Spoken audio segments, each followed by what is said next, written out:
Welcome everyone on behalf of the Institute for Social Transformation here at UC Santa Cruz, and as well as the Urban Research-Based Action Network, which are co-hosting today's event, along with a bunch of other all-in events and a bunch of other organizations that are also co-hosting that I'll mention shortly. Just a few housekeeping things before we get going. We just really want to facilitate a real learning experience and discussion today. So we want to make sure that first, make sure you're muted just so that we could hear the participants who are speaking. It's often, easier if you're using, I know we had over 200 people registered for the event today, which was great. And so we recommend you use the speaker view just so that you can kind of keep track and be able to focus on the people who are speaking. And it's often best to keep your video off during, well, at least when the panel. For the Q&A and for the breakout rooms, we'll of course want you to use the chat and use your video, but during the panel, we'll ask you to turn off your video if you can. And it might also be better to hide non-video participants and just so that you could focus on the panelists. Also, just want to let folks know that we are recording the meeting as we go, and we'll also be recording the breakout sessions. And our hashtag, if you're on Twitter and would like to live tweet, is hashtag knowledge for justice. And I think we'll put that in the chat as well. Okay, so we were really inspired about, to have this webinar by Arundhati Roy, who really gave a very powerful, provocative kind of statement articulating early on in the crisis that pandemics, right, provide us an opportunity to really imagine the world anew, right? It makes us question some basic fundamentals and makes us rethink, or at least it's a chance to rethink how we're doing things. And so today's webinar is a chance for us to discuss how to seize such a moment and really think about, as we are all doing in some ways engaged work, how to transform our own institutions and universities in a, I don't even know if we can say a post-pandemic world, but to think about how do we truly, right, transform our universities to be more powerful and equitable partners in the co-construction of knowledge for justice. And so really, we want to ask these questions, and we've asked you all and our panelists to think about what does it mean for universities in this post-pandemic kind of space? How do we expand the space for community engaged scholarship? How can we more effectively deploy our resources to strengthen truly equitable community partnerships, really across all aspects of research and teaching? What does it mean for different folks, for graduate students, for early career faculty, for individual resource centers, and even for university administrators and across university networks, right?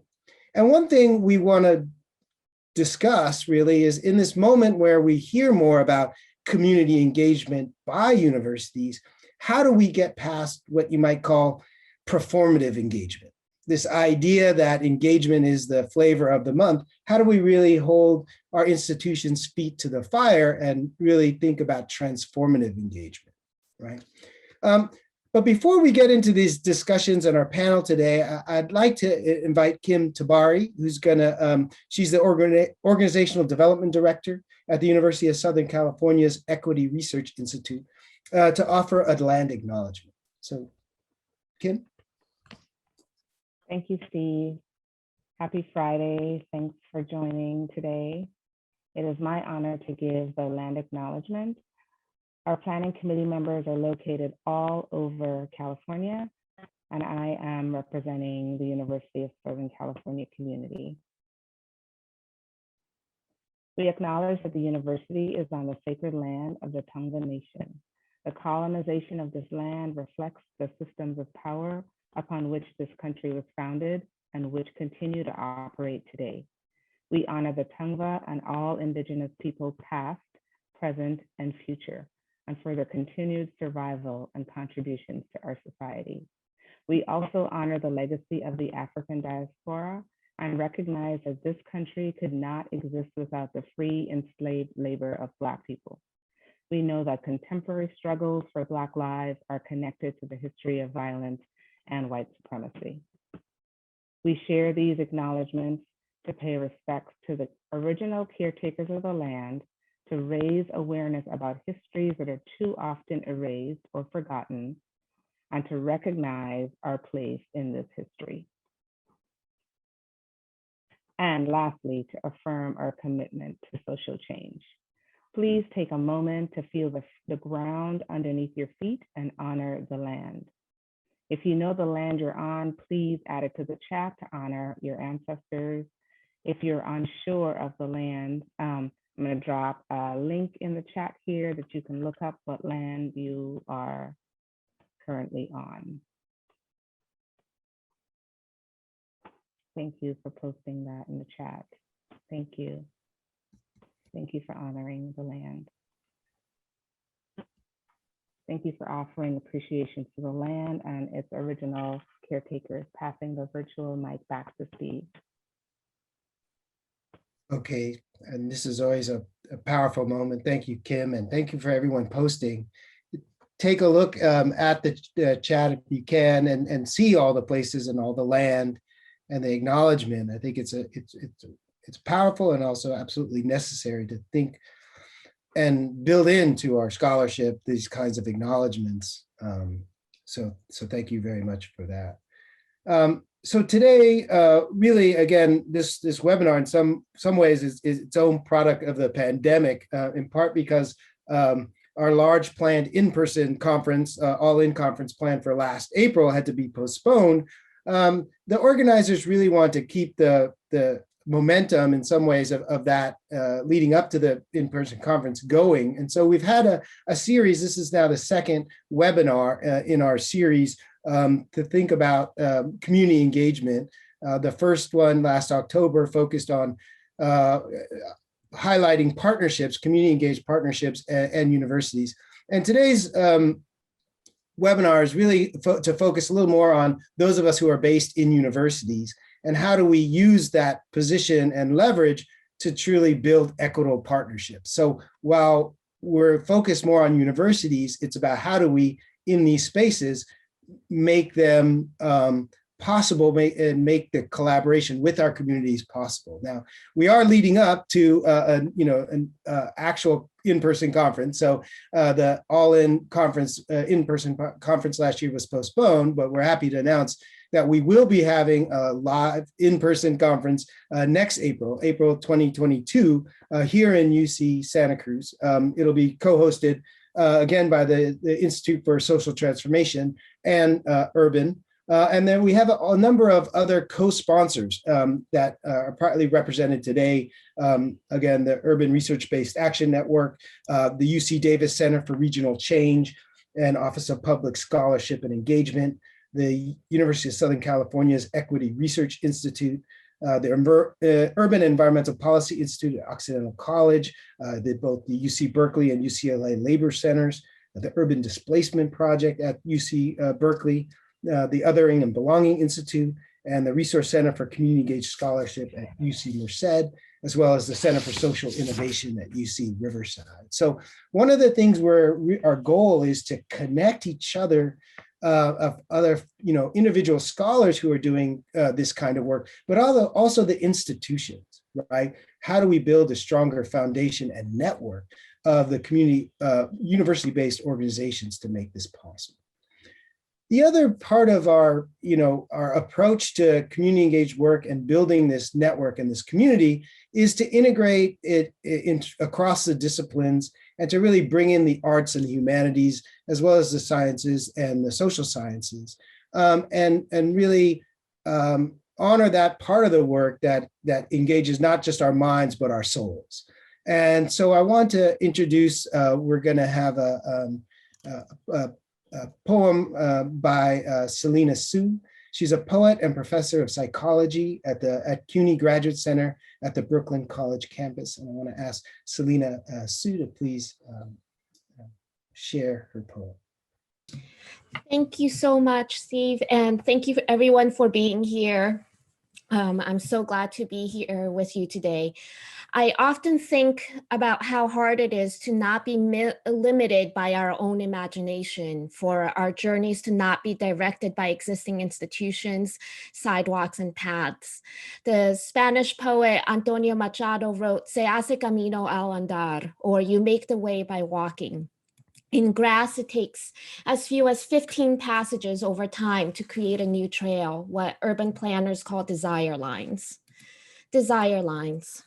To imagine what I would, as if I could move beyond paranoid deconstruction of the city in which I live, of its decapitation of hills, leveling, to build holloways, to cut fences with precision pliers, to put bushwhack, to scramble the rocks, to find a new way to the pond's edge.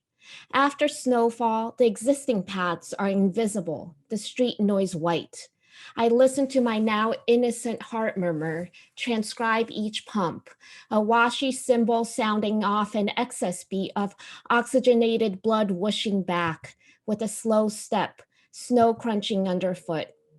It is an unflattening. It is a grasping in the dark recesses of collective knowledge I did not know we held, could hold for what can be. We trace our collective footsteps. We map the shape of our disobedience. And I'd like to close with some lines I put together for today's event, thinking about the pandemic as portal, as well as recent conversations on how American capitalism feeds off austerity, anti-Blackness, and also Asian Americans as moving targets, model minority one moment, a perpetual foreigner the next moment, to suppress class solidarities and to calcify inequalities. My father's documents misstate his birthplace, his birth country. My mother's her birth date. Our realities become apocryphal. In 1964, my father was living in a single-room occupancy hotel in Chiba, about to travel to Yokohama. It took 3 weeks to travel across the Pacific to Los Angeles to spend 48 hours there. He visited the Hollywood Bowl. He then set off for Brazil by cargo ship from LA to Panama, waiting days for the water levels to rise, to Curacao, to Caracas, to Belém, to Rio de Janeiro, to Santos, to Sao Paulo. By the time he arrived 3 months later, the military had seized the government in a coup. To pay respect is not to come close to knowing.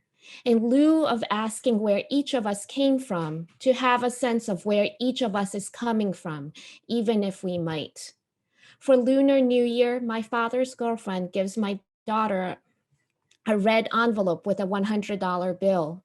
I am not allowed to refuse it, even though she just gave a 2-year-old more than a day's wages. But our most personal rituals and customs become codified on customs forms. Our duty-bound friendships and ecologies of care duty-free only in liquor shops at the border. To become legible, she whispered, is to be tamed into a taxable animal. This year of purgatory is crowned unprecedented, but no pigs fly outside my window. So I attempt to interrogate exactly which logics are now suspended and how many simply slip on cloaks of invisibility. She has been on the waiting list for Section 8 housing vouchers for more than a decade. A grammar of survival, bodily integrity, dignity, control, a syntax of lagniappe. I am not yours, you are not mine. I think of her subway commute. Ensconced in our respective homes, grappling with or for the semblance of a pattern of grief, who among us travels to perform hours of care work each day? A sentence becomes a kind of privilege. Research as devotion. I long for conspicuous absence, histories of the immediate, resistance to the seduction of despair. In my virtual real rectangles with you, each gesture a correspondence, each paragraph an attunement, a community in the whispers of our various lullabies. If what belongs to you is yours, what belongs to me is mine. Thanks.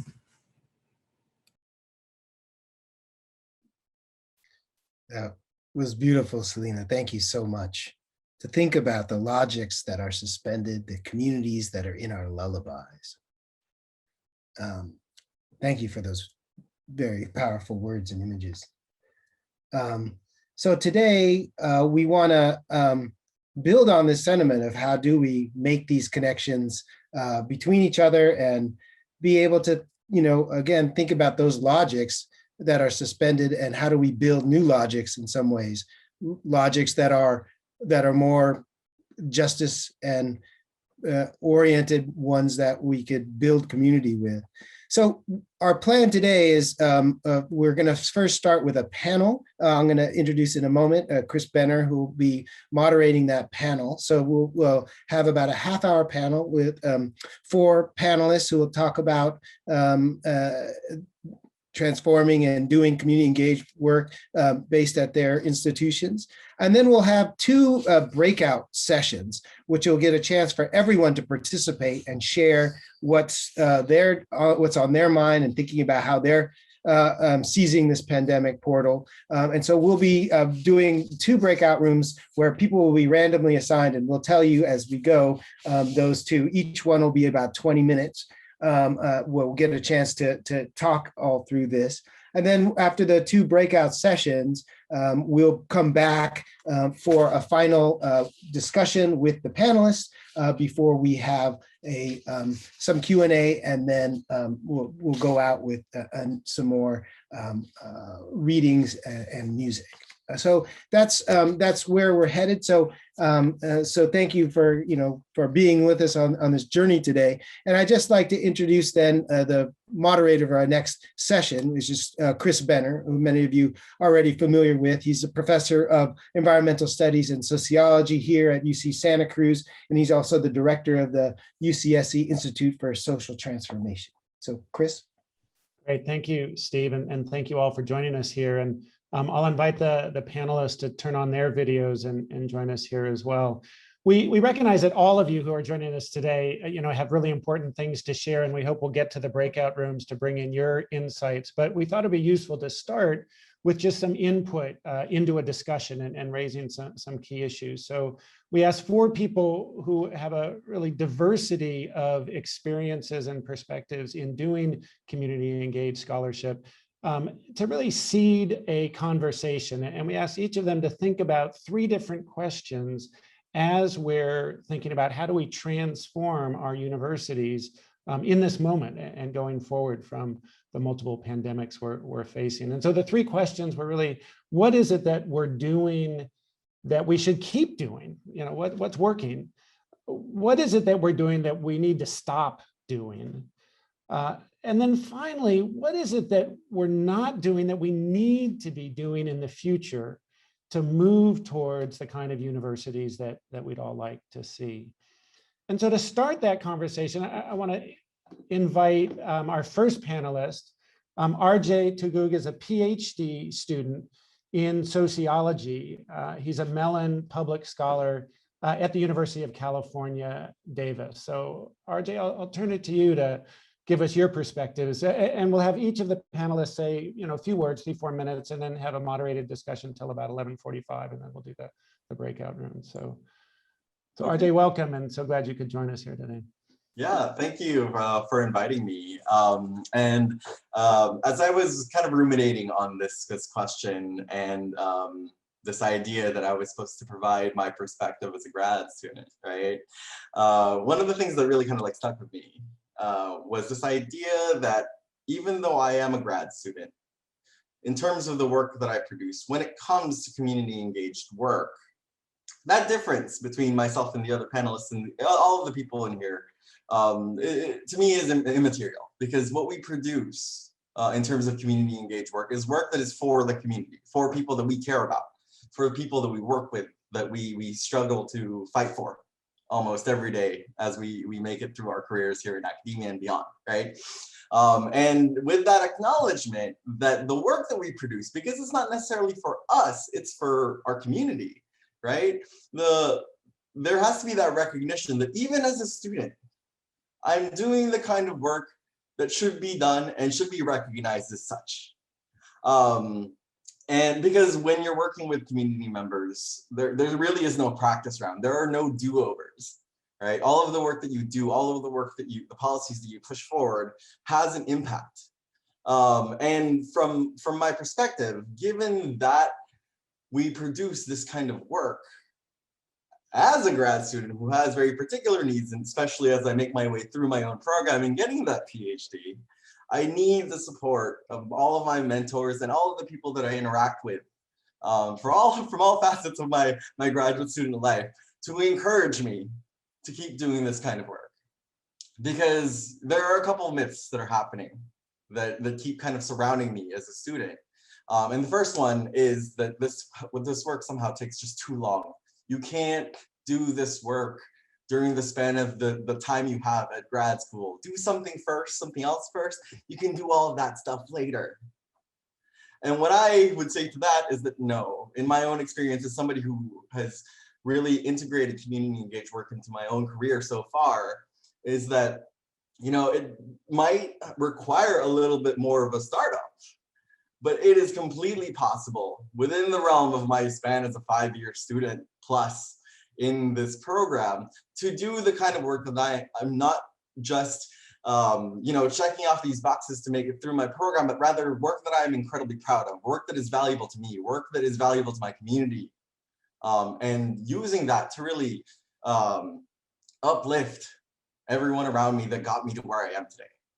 Right? The second myth that I wanted to talk about was that like doing this work is somehow lesser, right? It's not as rigorous, it's not as thorough, it's not as, you know, intellectual and academic and theoretical as doing other kinds of work. And I would say that that is completely not true. In working with the community, in my own experience, I feel like that, and I feel like my committee would agree with me, that the work that I produce is just as rigorous as any of my peers in my department, any of the peers that I interact with across the campus. And this understanding that, you know, doing community engaged work does not necessarily mean that you're doing any lesser, but rather you are still doing rigorous work because the things that are on the line is not just dependent on you, but it's things that your community also needs, right? So it necessitates us doing rigorous work because I don't want to put out work that I'm not proud of, that can't help my community, right? And so for all of you who have mentees who are interested in pursuing this kind of stuff, this kind of work that is incredibly important beyond just the context of the university, I encourage you to encourage them and to stop discouraging them in all these you know, microaggressive ways from doing this kind of work, because it is work, and it is work that has meaning, not just to me, but to my community and the people that I work with and the people I work for, not, you know, that I work for, right? And like the last thing I wanted to kind of like bring up, and I recognize that I'm coming up on my time, is that the people who are doing this work, especially at the grad student level, I feel, and this is, you know, this might be anecdotal, but I think this is true. I'm pretty sure this is true, but it's usually students of color. Folks who don't necessarily fit that, you know, model of who gets to be in grad school to begin with, right? Because we do recognize that our communities got us here to begin with, and that we have to give back. And so please, please, please recognize that not only is this work valuable, you need to encourage your students, because doing so makes sure that they also do really incredibly rigorous work. And that the work that we do really is put on the shoulders of folks who recognize the value beyond themselves. And so I'll end there because I think I'm also. Well, and we'll come back to many of those issues. Thank you so much, RJ. And I want to turn to Annabelle now. Annabelle Ferris Camelot is the Director of Student Programming at the UC Berkeley Labor Center. And Annabelle, if you could share with us some of your perspectives on those questions from your work and pathways. Thank you very much, Chris. I'm honored to be invited to speak today because I'm sure that most of you listening are part of the project of making the university an open and inclusive space for impactful and transformational scholarship. So I want to acknowledge that and thank you for the work that you do. I offer a few thoughts and constructive debate and discussion, but I'd like to start by saying that I'm an accidental academic who has spent most of her life directly engaged in social movements in various capacities. So I'm speaking actually from this mixed insider-outsider identity. In my current position at the UC Berkeley Labor Center, I connect students to their purpose of making meaningful change in the world. My classes and the work that I do inspire and try to equip students with organizing skills, with research skills, and the ability to consider careers dedicated to social justice, whether in academia, government, unions, or community organizations. So I'm very passionate about the community that is actually within the university. I'm passionate about this for two reasons. One is because it enhances its public mission and accountability to working families in California. And I have a vested interest in this mission as an immigrant woman of color who has done paid work since the age of 14. Secondly, despite all my degrees, I have never felt like I belonged in the ivory tower. It's a bastion of privilege. And now I have a mandate to generate sticking power that is called retention, student success, and to raise aspirations of young people who have lived experience of marginalization and are hungry for ways to contribute to social transformation. So I see the university, and I'm sure all of you recognize that it's a microcosm of a society that is in a sea of white supremacy, patriarchy, homophobia, immigrant bashing, and rest that we are collectively trying to challenge.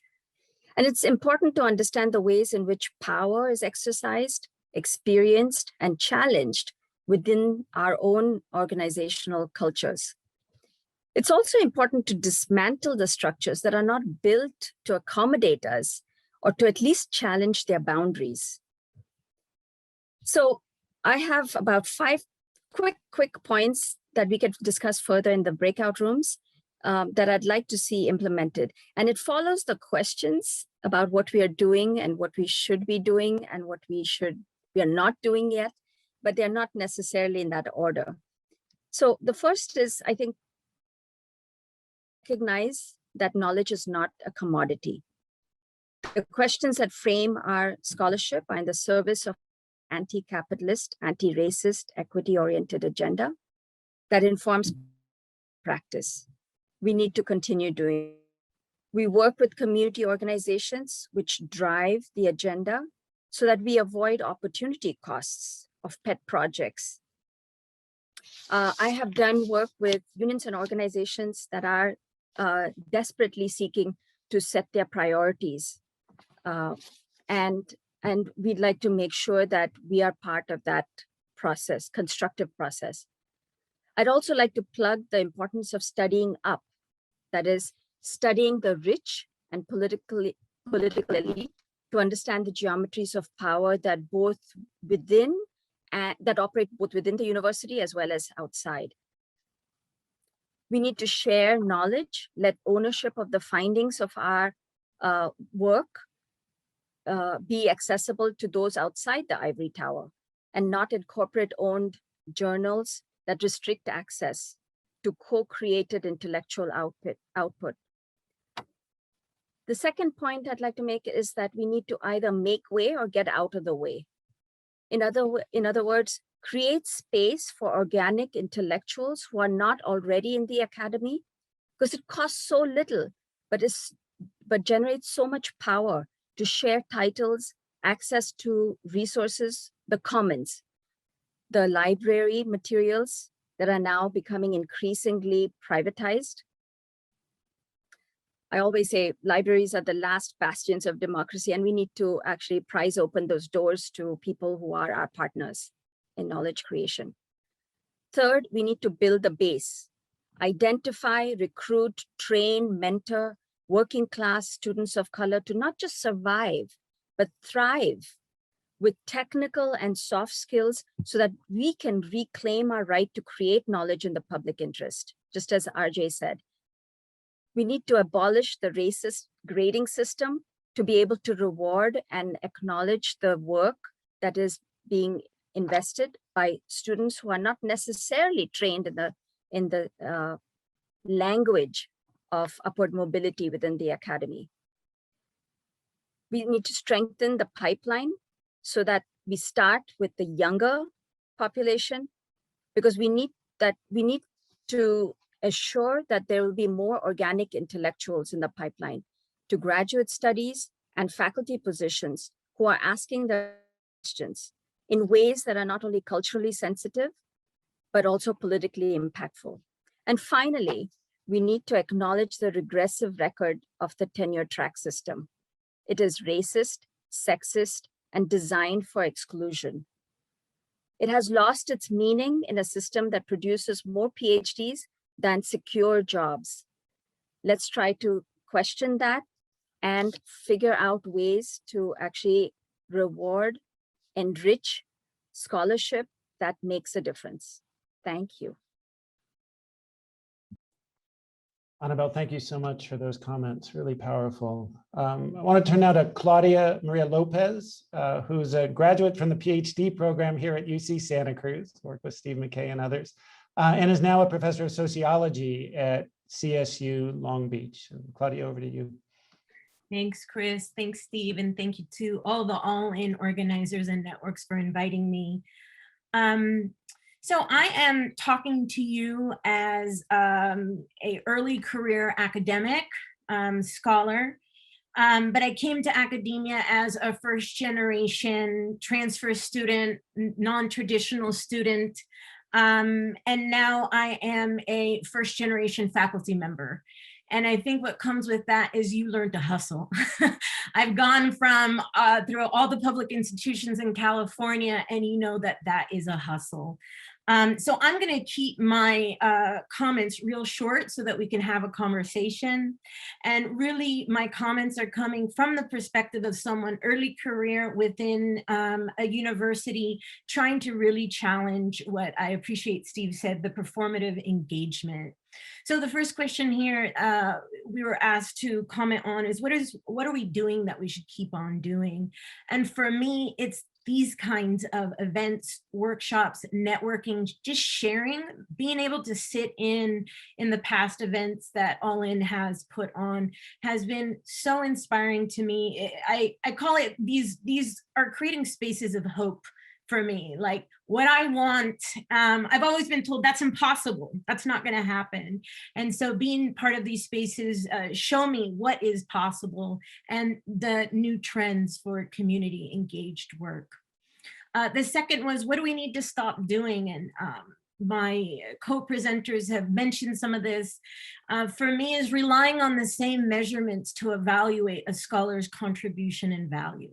Right? We need to reimagine what scholarship counts, what scholarly work is. And I come from it. This is an equity issue.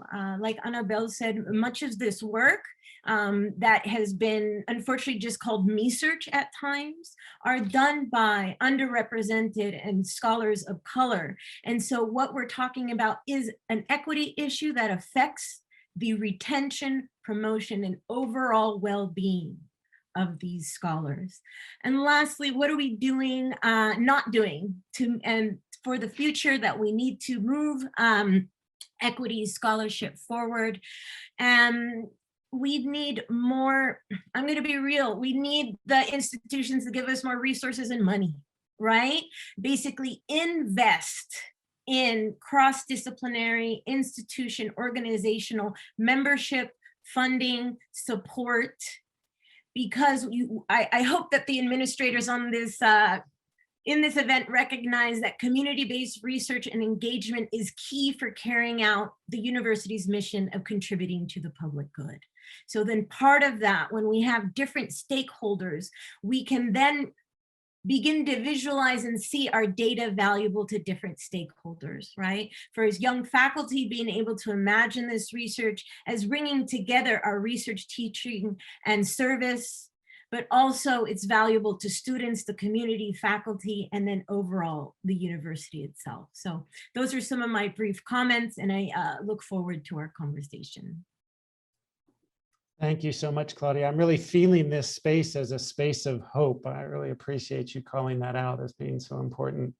Our next speaker is Cal Alston, who's a National Advisory Board Chair of Imagining America. As many of you know, has created many of those spaces of hope too. She's also a professor and associate dean for academic affairs at Syracuse University. So Cal, I'll turn it to you.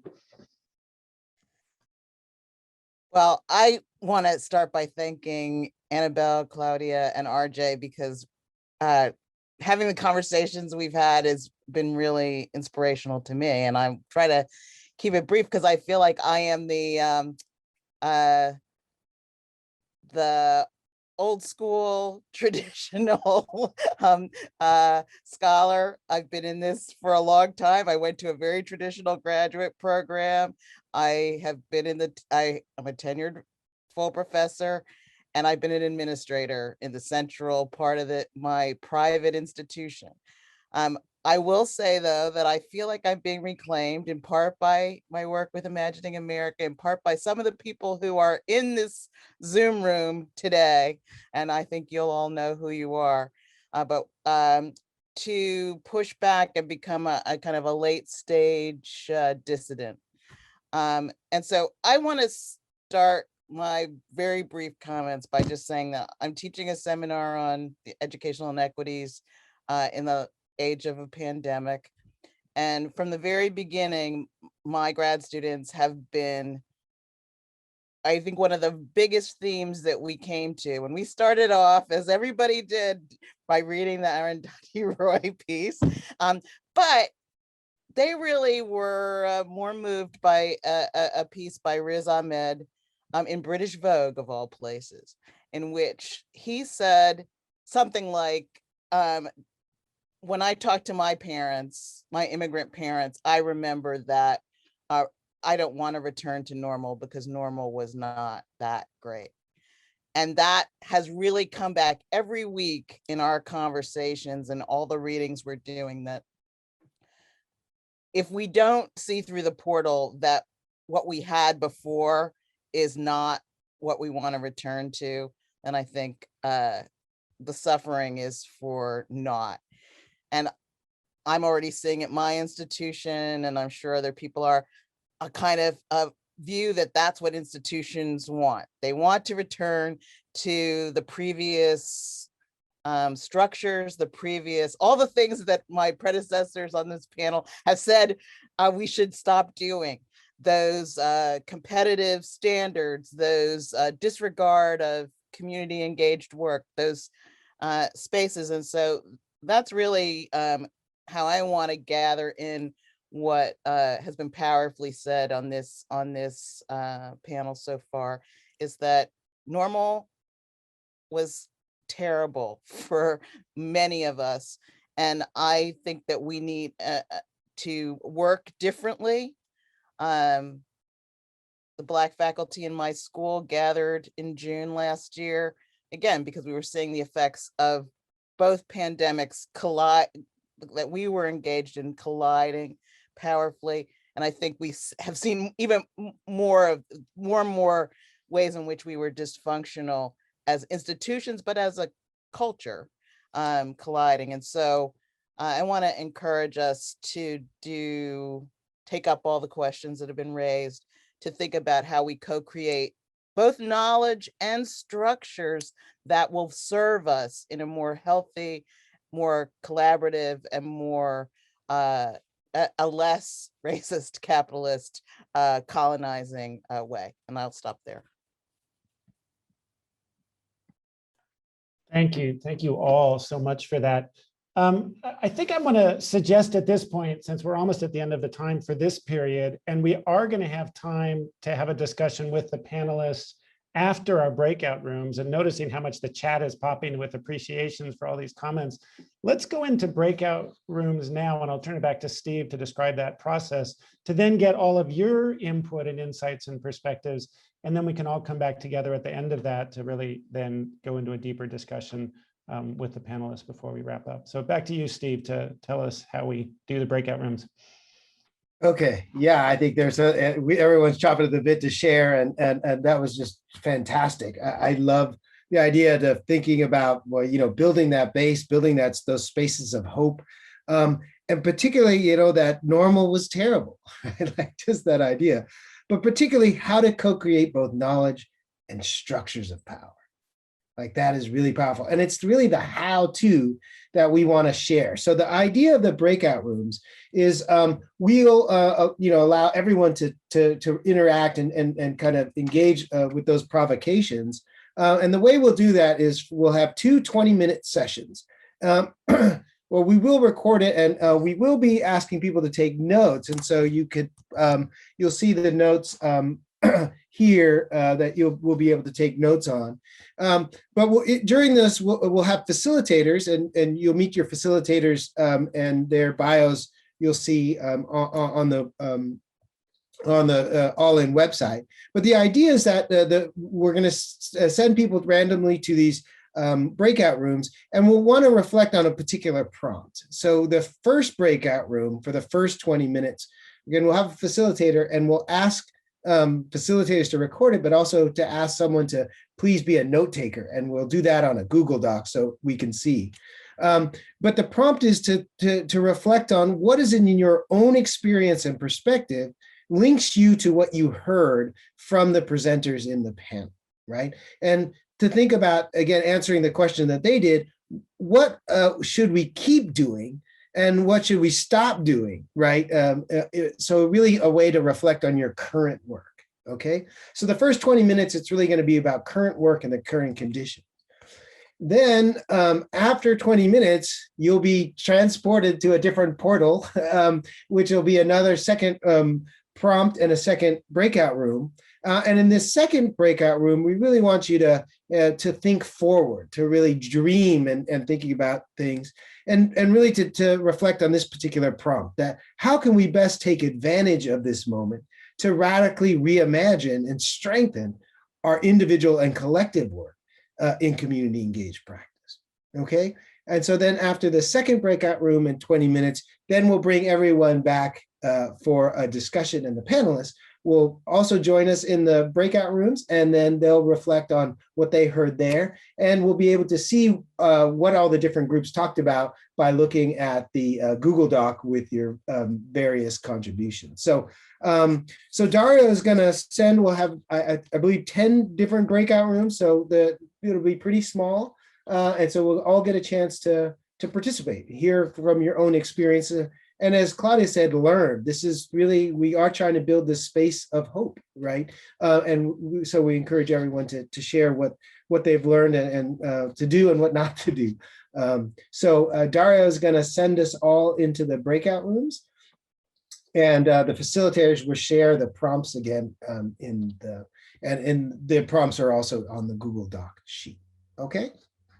So I'm sure you all were having great conversations, and sorry to cut out the middle of those conversations. I know it can always be a bit abrupt leaving a breakout room, but I want to give us maybe 10 minutes now to just reflect a bit on the conversations and sort of key points that came out. And I want to start with our panelists again about sort of key things that came out that you want to highlight from the conversations that you were in. And if RJ is there, maybe I'll start with you, RJ. Yeah, I'm right here. We actually, so Dr. Alston and I were actually in the same room at the same for that second round, and we had a really productive discussion, particularly again around how we can transform this moment, right? And part of the discussion was this idea that for some folks, myself included, it almost seems like the moment has passed us already, and that the university has already beat us to the punch with regards to transforming the future into the ways in which we want. To others, though, in the room, they particularly noted, and I can't see them in the screen anymore, that like there were actually changes that are really hard to come back on. For example, the switch to to Zoom for students for accessibility purposes, right? And so it was just really interesting to me how like, and it's very nice to understand, like, of course, everybody has multiple perspectives and we can talk about these things in all the different ways. And so it takes me from my pessimistic perspective of what's going on right now and gives me a little bit of hope. Sweet. Annabelle, what came up in your conversations? In both the conversations, I was very, very pleased to see such diversity of voices. We were all in different positions, institutionally speaking. And I'll just give quotes of what resonated deeply with me. The first was how we need to be the mentors we never had. We need to honor our ancestors for the knowledge, even though they were not recognized for that knowledge. How it's difficult to be the only person of color in the room anytime, and how faculty of color are overburdened with service requests and have to sit on too many committees that then don't get counted in the tenure and promotion system. How difficult it is for undergraduates to find opportunities to do research, to engage in any sort of research. And one of the questions that came up and that we were able to discuss a little bit more in detail was how to institutionalize all the possibilities that exist within this space right now. The first is, the beauty of bringing us together and exchanging resources, and even talking cross-organizationally, cross-institutionally, because we were immediately able to share lessons and even commiserate with each other about where we are right now as opposed to where we want to be.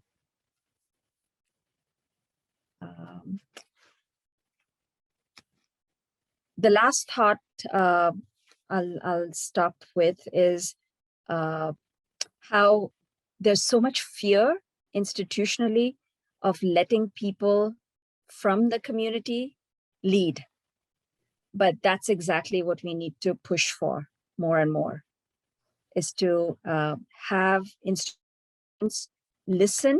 So decision makers in our own institutions to be in spaces to hear us, and then have them pressured to incorporate that into their strategic priorities.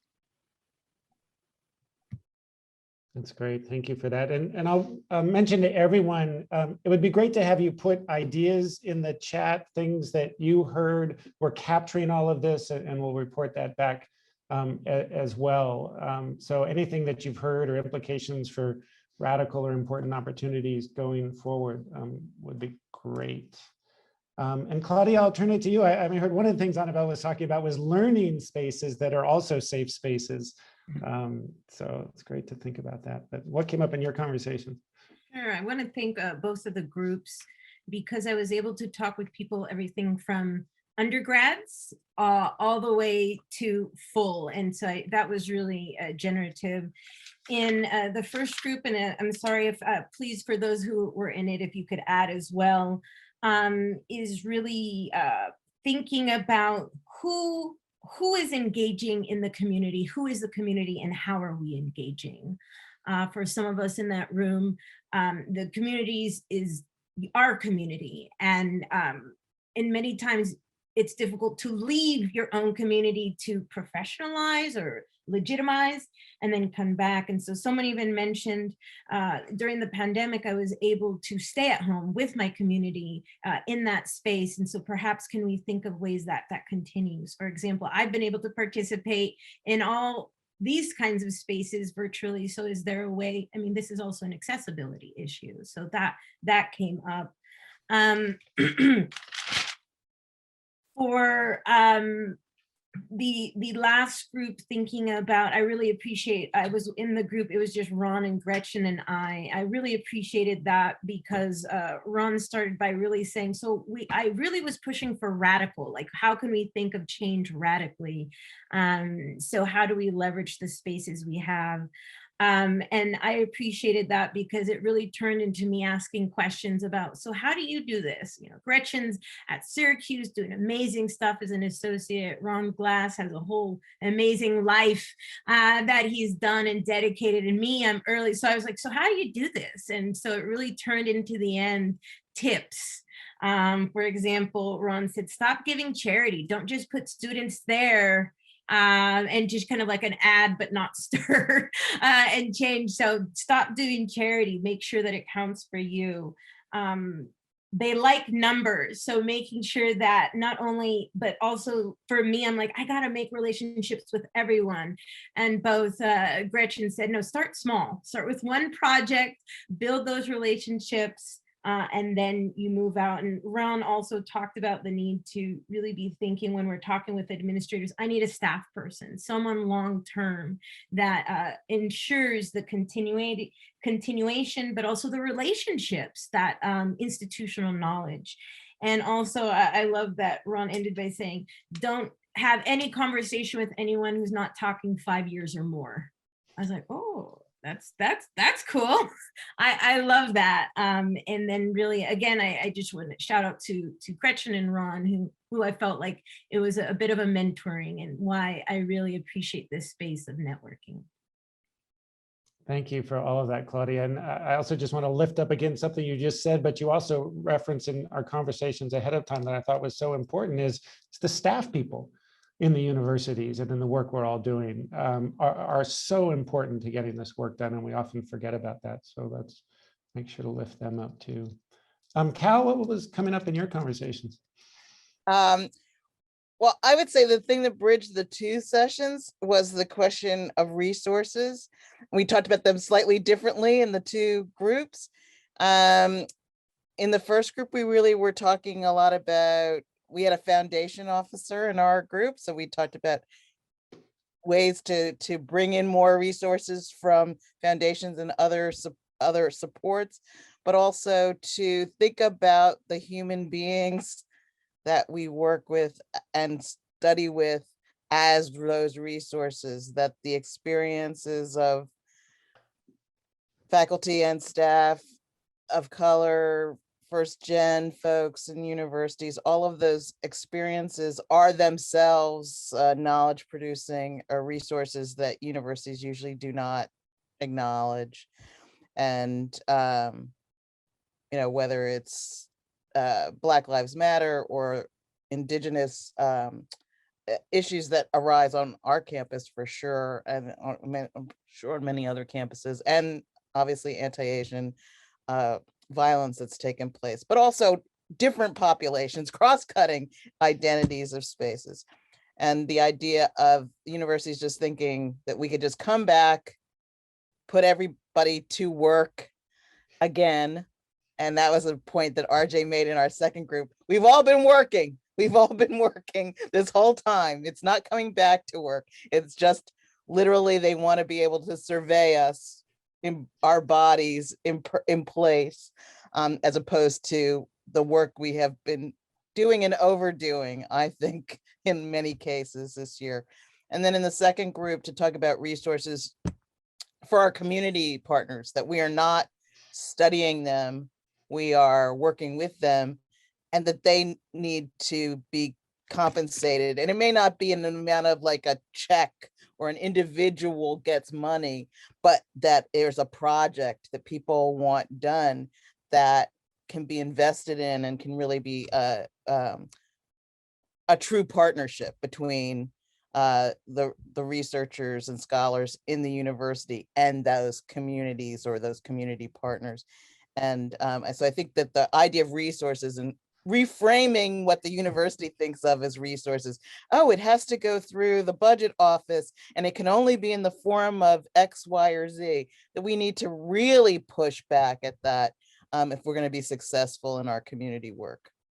Yeah, I love it. Thank you so much. And I'll turn it back to Steve in just a second, but what you said resonated with a couple of things that came up in our group, one of which is about the value of studying up within our own universities, because it's so non-transparent how decisions are made about where resources go and how that happens. And yeah, so that's an important thing. And then deeply grateful for our funding partners for the All In conference, those who are here and those who aren't, and really encouraging all of you as we move towards our in-person April 2022 conference to help us expand the network of funders and supports for that.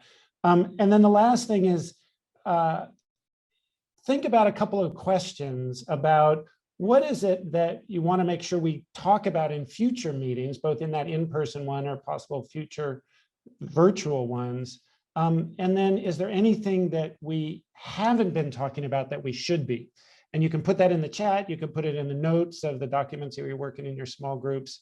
We will go through all of these notes in the chats and distill that for our work going forward. But to help us move towards wrapping up in the next 15 minutes, Steve, I will turn it back to you. And just thank you to all the panelists and all of you for the great conversation and input. It's really been tremendous. Yeah, so yeah, really thank you for the panelists, and again had great interaction in the, you gave us provocative things to think about and left us with really provocative things. So and I really, you know, this idea of how do we be the mentors we didn't have? And I also think I actually have been a mentor. How do I be a better one? But it's sort of thinking about how do we help each other, right? And how as a network that we are in these different positions and areas and have this different expertise, how can we be a resource for each other, right? So Cal, I love the idea of thinking about how do we think of people as resources. And this thing, again, I think about community engaged and really serving the community. So this idea of how do we allow us as a resource, how do we have our partners leverage our power that we're sitting with and privilege in the university? So Kim put in the, you know, how do we reappropriate resources from the academy right to our community partners? And I think that's something we really want to think. If we want to think about radically reimagining, it is really sharing that privilege.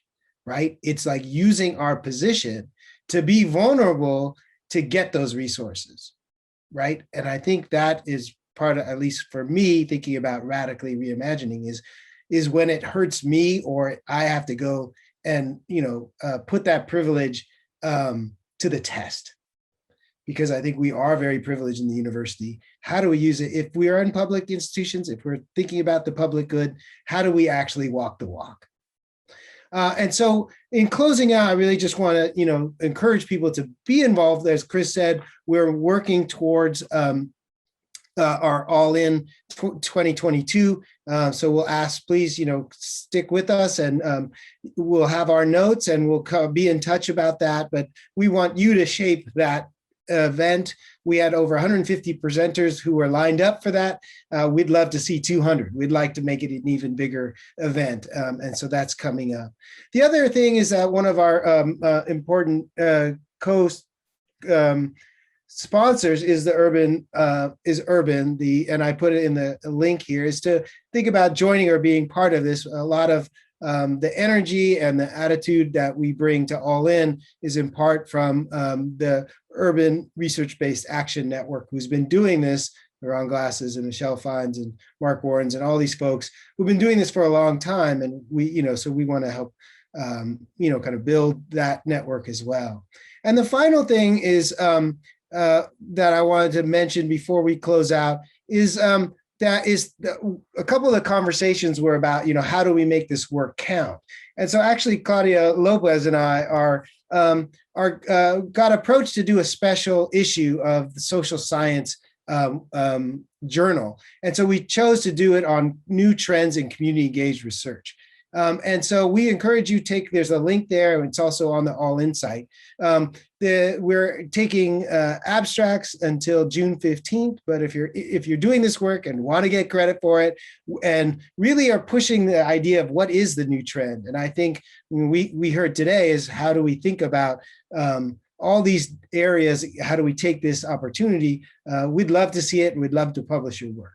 So be in touch with Claudia and I, and you can see the link there. With that, again, I do want to thank everyone for being part of this, and in the spirit that we started, that you know, like to sustain this work, I know everyone here and the people I talk to really give from from their heart and their soul, this kind of work. And so Celine's beautiful poem, we want to kind of end today with a couple other sharing some things that, again, maybe help sustain our soul as well as our minds. And so Phong Tran, he's the program coordinator at the Cultural Center at UC Davis, where he got his MA in community development. He's also a community activist, chair of the Council for Asian Pacific Islanders Together for Advocacy and Leadership. And he describes himself as a Sacramento community organizer and youth advocate by day, and spoken word artist and social butterfly by night. And he's gonna share a poem with us.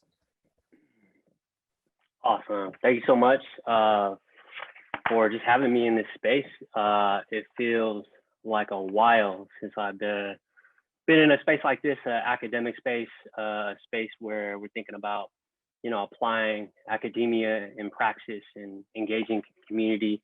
So I, got my master's from the community development department at UC Davis, and now I work for ARC as a transfer specialist. And so, I just think that it's really cool just kind of being back in a space like this where it just reminds me of the importance of like staying, stay like learning and stay critical, keep that sharpen the saw, as they say, to, always be self-critical.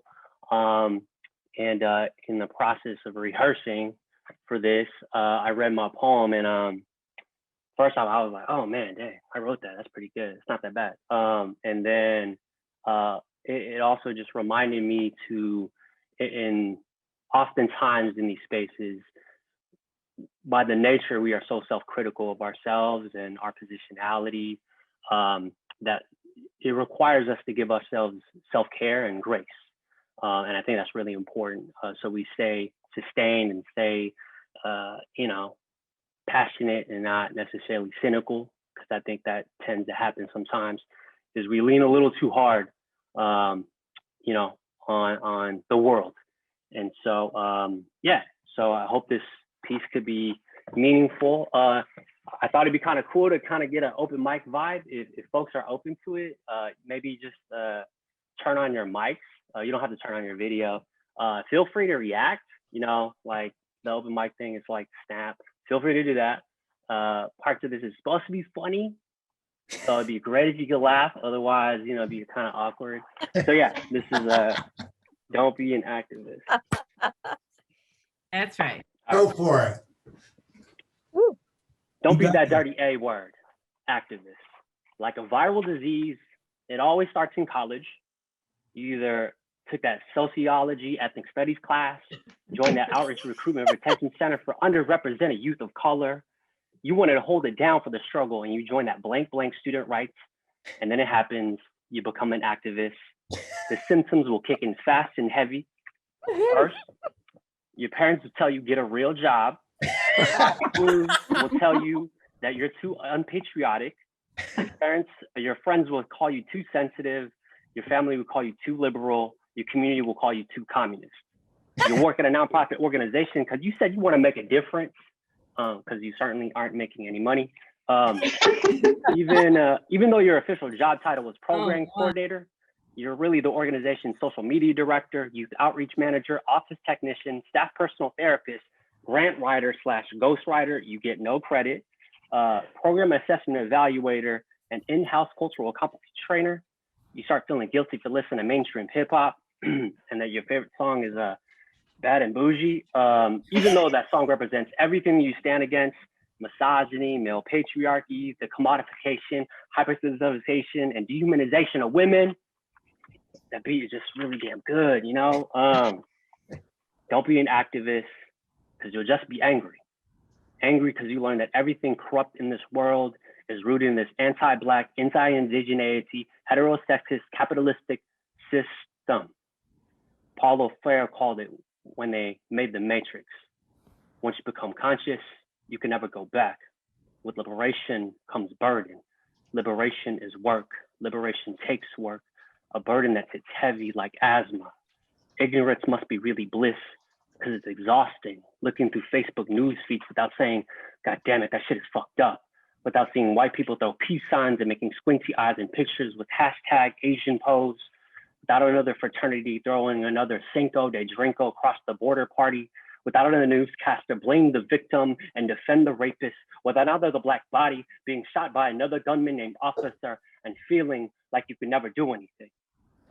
Ironically enough, you brush it off so you can procrastinate your 8-page sociology paper on institutional racism in the California prison system. It will hurt. It will hurt because it will come from your own people.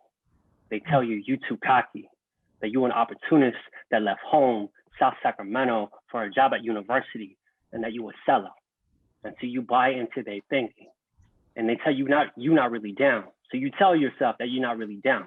And they call you out for saying something problematic. So you think yourself as a problem. You didn't get enough petition signatures. You didn't stay long enough at the town hall meetings. You didn't mentor enough youth. You weren't there for the community when they need you most. So everything that you stand for, you hit this point of confusion of what it all means. You succumb to self-doubt and burnout. You get tired of being tired. And you tell yourself, I just want to be normal, just like everyone else. That heavy anxiety sitting on your shoulders makes you want to scratch your skin off. And then you realize that normal is that basic shit, that bystander effect, that chokehold that stops you from raising your voice, forces you to turn your head away from injustice just to face down iPhone screens. Normal is making it easier for you to keep up with MTV, BET, TV, TMZ, just to keep up with the sake of humanity. Normal is that shit that makes people cynical, because cynical is always easier than critical. So we confuse normal for that substance that citizen made ugly. Validation, acceptance, love. And you finally realize that it was never about you, and it was never about them. It was about everybody else. It was about humanness, Ubuntu. It's a justice that institutions are incapable of achieving. So you're forced to dream. You check your privilege for low paychecks to implement your vision, be the monkey wrench in the machine. Remember, activism is not a sprint. It is a lifelong marathon. And the most crucial asset in your run is not the power in your legs, but the strength of your heart. So you must protect it. You must pace yourself to give it resilience. You will be your biggest critic, but the minute you look too far into your own steps, you will lose vision. So you must keep your head upright. Never lose sight of your finish line. It is a needless, relentless, unafraid pursuit of compassion. Every action or inaction disrupts or perpetuates the power of colonialization. Will you choose to upset the setup, disrupt the cover-up, stand against from standardization, turn up against oppression? You are meant to be different. You are greater than normal. You are more than an activist. You are deeply and truly necessary. Awesome. Thank you, everyone. Yes, yes, yes. Yes. Wow. Get it. Wow. Ah. Yes. Bless you. Yes. Amazing, amazing, amazing. Thank you, Fong. In tears is right. I think, we do this out of love and love for justice. And it has to come from there. It has to come to there because, like you said, cynical is always easier than critical. And coming from that place to take us out. So I just want to thank everyone who's with us through this all. We need each other to do this work. And I'm proud to be part of this group and to be able to know I can lean on this group and all these folks. It's really important. And, being able to be that vulnerable is about how truthful we can be about why we do this work. So I want to thank Fong for bringing us there. And I so again want to thank everyone for coming and this kind of focus on love. Tim Eatman is going to take us out. Professor Eatman is Dean of the Honors Living Learning Community and Associate Professor of Urban Education at Rutgers University, Newark, and has done such beautiful work in music and in song. And he's going to share with us another beautiful moment about himself and his family, and the basis of why he does this kind of work that we all do. So, Tim? Thank you so much, Steve. This is really a powerful space, and I'm appreciative of being in it. Colleagues, for me, engaged scholarship, real publicly engaged scholarship, is, in a word, intelligence. And you can't have intelligence without the multiple dimensions of knowledge making. For me, musicality is a very critical piece of that. There was a music in what Brother Fongs just shared, right? There was a music in what Dr. Sue opened us up with in poetry. And those who know me well know that I'll even leave this setting with a melody in my head that I associate with this space. So it's a part of intelligence. And it's also healing. So we're talking about seizing the pandemic. Music helps us to do that. And I was invited to share a piece that really I found as medicine during this difficult year. It was a piece that was created by my sister, who's actually in the space. I'm going to highlight her. Her name is Pamela Eatman Skinner. That's my baby sister. And Pamela is a doctoral candidate at St. John's University. And she's also a playwright and has done amazing work in that regard. And the piece that she excerpted from one of her plays, that play was actually about Obama, wasn't it, Pammy? Yes, it was called Mr. President, Courage at Midnight. Hi, everybody. Mr. President, Courage at Midnight. And I think to take us out, if you would just frame up, what compelled you in the middle of your doctoral work to pull together friends and family to do this piece, Build Back Better, maybe just a 20, 30-second frame up, and I'll play it because I know we're over time, but I'm so delighted that you're here. You know, I love you. And I'm so glad to have you in this space with all these people who I love so much. And you have met some of already. Just give us a frame up, baby. Hello, everyone. 30 seconds. The impetus, the spirit behind this song is hope, transformation, it's love. It was reimagined in the context of the 2020 election, but more importantly, as the words and music came to mind in my sleep, I thought it was marching music. It moved me, and it can be used in any part of the intersectionality of your life. So build back better wherever you go. I hope you enjoy it.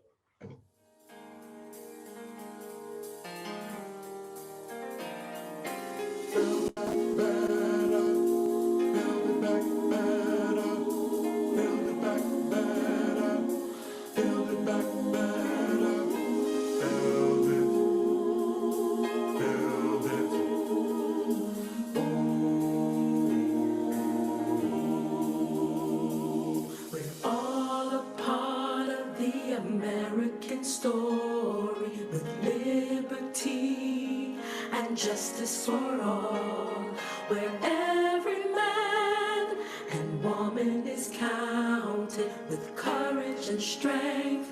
We count as our own. We're all a part of the American story, with dignity and fairness for all. Bequeathed with a dream to encourage the people. United we stand, divided we fall. We're all a part of the story. We're all a part of the story. We're all a part of the story. We're all a part of the story.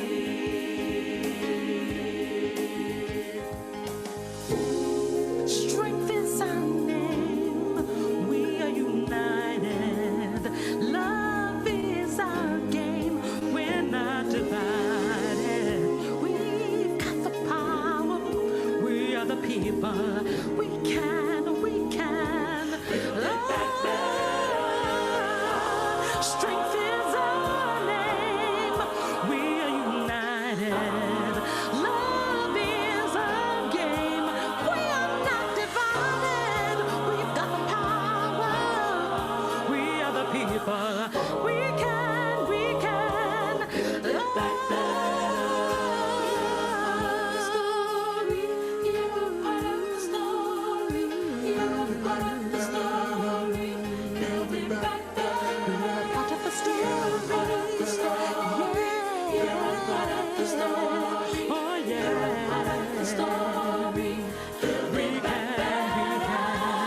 story. Build it back better. You're a part of the story. You're a part of the story. You're a part of the story. Build it back better.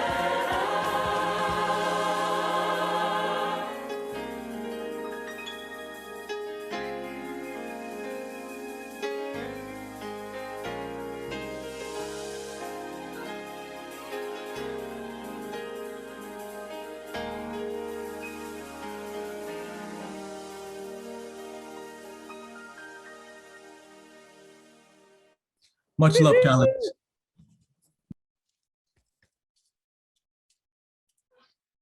Wow. That was absolutely amazing. I want to thank everyone. Thanks, Pam Eatman, and that was just incredible. So my heart is incredibly full, and I want to just thank everyone for being with us. And thank you all, and have a beautiful, beautiful day.